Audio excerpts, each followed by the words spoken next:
I knew then, and I know now, that I should never have let my boss come over, but for some reason I said yes.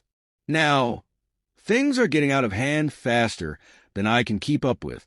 My name is C. I'm 32 years old, and I live in Indiana with my husband Eric. We've been married for 9 years and have 2 children, Ethan, who is 8, and Mia, who is 5. On the surface, our life seems stable and perfect, but appearances can be deceiving. Eric is a good man who works long hours at a warehouse, helps with the kids when needed, and even folds the laundry without complaining. But sometimes, it feels like he's there physically but emotionally absent. There's no spark, no passion, and I want more. At work, my boss Nathan is 44, shrewd and strong. He's the kind of guy who owns a room and makes everyone listen to everything he says. I can't help but compare him to Eric, even though I don't mean to. When Nathan casually suggested that we stop by for a quick drink after a work event, I surprised myself by agreeing. Perhaps I wanted to prove that my life and marriage were as polished as Nathan's tailored suits. I should have known better. When we arrived, Eric was on the couch wearing sweatpants with a bowl of popcorn in his lap, the glow of a police officer's light show on the TV. Nathan reminded me of the ambition and drive I once admired, the fire I wish I felt at home. It wasn't a picture-perfect life I wanted Nathan to witness, but it was ours. "Hey, sweetie," I greeted Eric with forced excitement. "This is Nathan, my boss, and he's stopping by for a little." The kids were spread out on the floor, absorbed in Roblox. Eric only gave a quick glance before turning back to the TV. No warm greeting, no handshake. Nathan, always charming, had a powerful spirit that permeated the room. "Your setup is excellent and cozy," he said. In the kitchen, I heard Nathan question Eric. "So, what do you do at the shipping center on Broad Street?" His tone seemed more like judgment than curiosity. Eric answered in a neutral tone. Nathan laughed sarcastically. "Tough work, huh? I bet that's hard on the back." I recognized that laugh. It was cruel and dismissive. Even though Eric's jaw tightened and his eyes narrowed, he remained silent. Then Nathan said something that will always stick in my memory. "Imagine what life would have been like if you had married someone like me. I'm not saying you should, but it might have looked different." The dry laugh that came out of my mouth was reflexive and automatic. I immediately regretted it when Eric's eyes met mine. "You think that's funny?" he asked. "Come on, Eric, he's joking," I replied, trying to diffuse the situation. But I had laughed a bit too hard for it to be a joke. "Don't be so sensitive," I added weakly. Eric leaned forward, his voice steady and low. "Yeah, but he's not in everyone's house," he said. That night, Eric left through the back door and didn't come home until the morning. When he did, he smelled like beer and fried food. His head was down, his expression unreadable. "Where have you been?" I demanded, blocking his path. "I didn't feel like talking," he muttered, brushing past me as if I weren't even there. "You were worried?" "That's rich," he said, snorting a bitter sound. "You were worried? That's rich. What's that supposed to mean?" I asked. Eric's eyes pierced me sharply, weary and full of pain. His words stung like a slap. "You're being dramatic," he responded. "A guy needs to escape for a day, to find tranquility." I crossed my arms to keep the lump from swelling in my throat.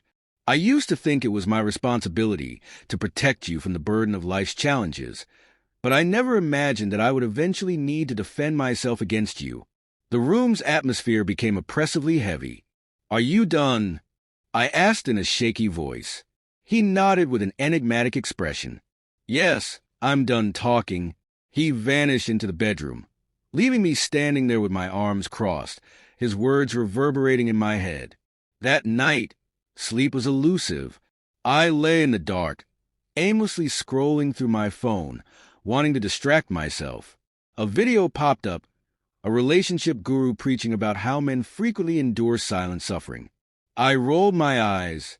"Because they're too proud to show their suffering," I said dismissively, but his words stuck in my head like an obnoxious voice. The following morning, Eric was gone. No text, no note, just emptiness. I picked up my phone and sent him a message. Asterisk real mature. You're leaving without a word. Asterisk. While the children bustled about getting ready for school, I didn't wait. My nerves were already tense. Our 6-year-old Logan pulled on my arm. His quiet voice pierced my annoyance.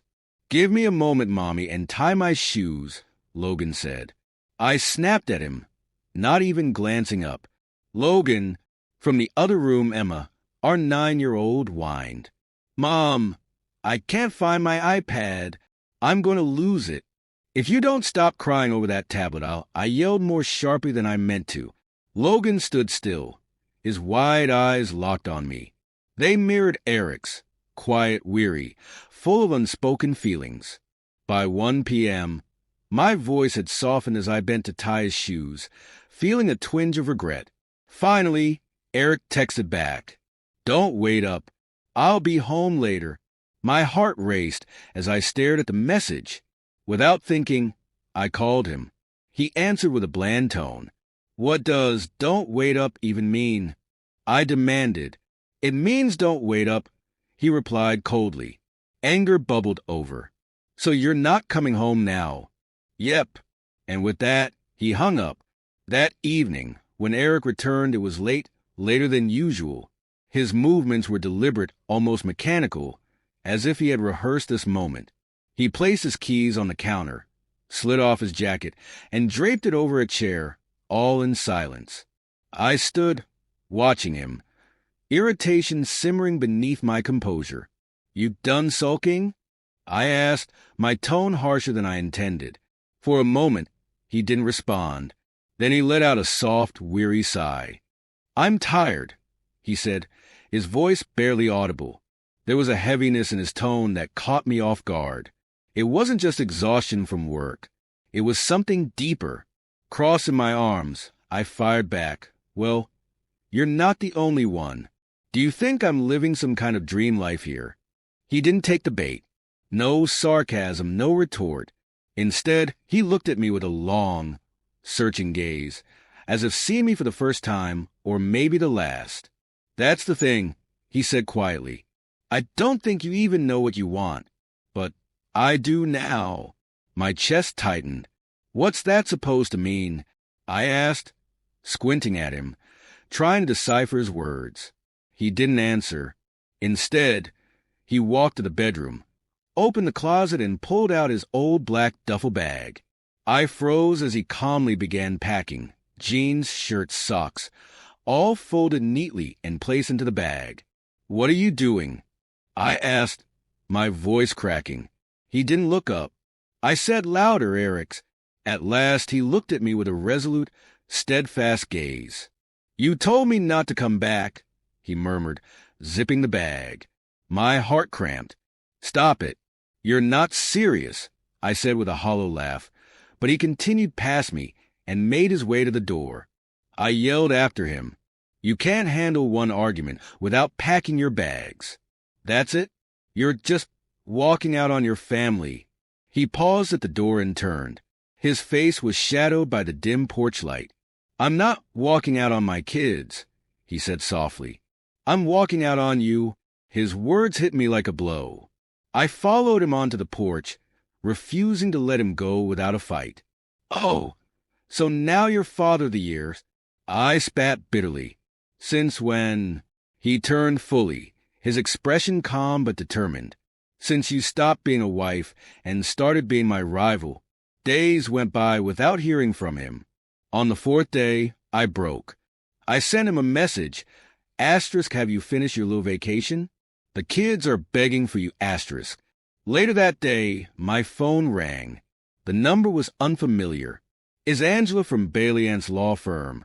a woman's voice said. "I'm calling on behalf of Eric Thomas regarding a legal separation.